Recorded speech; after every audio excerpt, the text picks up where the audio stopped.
សួស្តីបងប្អូនថ្ងៃនេះមកមើលព្រៃព្រឹក្សាម្ដងនេះគឺជាផ្ទះលំហែយើងហើយផ្ទះលំហែហ្នឹងគឺថាមានព្រៃព្រឹក្សានៅខាងក្រោយផ្ទះហើយយើងអាចលេងខាងក្រោយក៏បានយើងអាចលេងខាងមុខក៏បានហើយនេះគឺអីសម្រាប់យើងអង្គុយលេងឥឡូវយើងទៅមើលព្រៃព្រឹក្សាយើងវិញហើយនៅចុងវិញ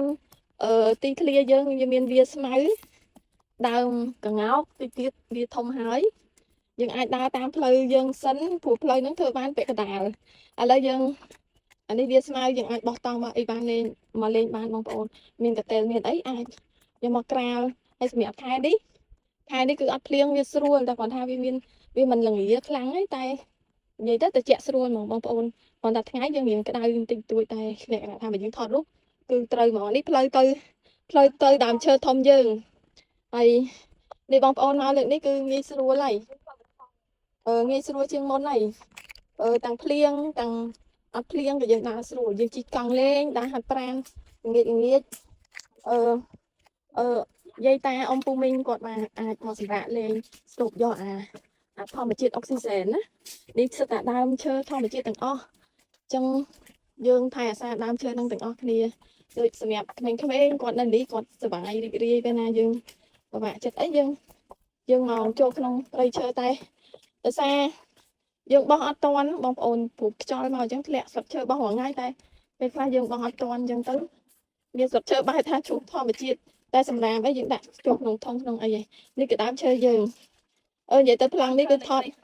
ភាគច្រើនពួកគាត់ចូលចិត្តមកថតរូបលេងនៅហ្នឹងគឺស៊ីកាមេរ៉ានេះដូចក្មេងៗថតឈរមើលថតសងខាងមកយាយហ្នឹងហើយកាន់ដៃគ្នាលក្ខណៈថាសំដែងហ្នឹងហើយនេះប្លង់ថតបងប្អូនចង់មកលេងអាចមកមើលប្លង់តែមានពួកគាត់ស្អាតគាត់ថតស្អាតជាងហ្នឹងនេះគំរូឯងចំណាយនាំបងមកថតអានេះដើមឈើយើងចាប់ដើមវាចា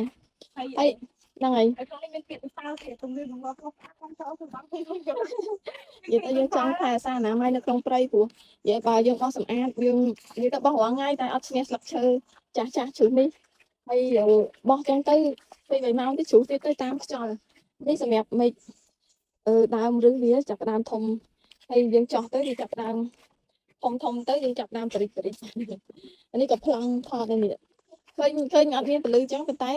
និយាយទៅឲ្យតែមានពណ៌បៃតងអញ្ចឹងទៅយើងមានអារម្មណ៍ល្អផងថតរូបទៅក៏វាប្រេះនេះ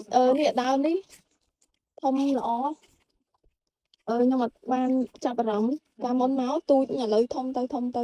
អាហ្នឹងដើមនេះគឺដល់ខ្លាំងដល់ខ្លាំងពូប្រាប់ម្ដងផ្លេច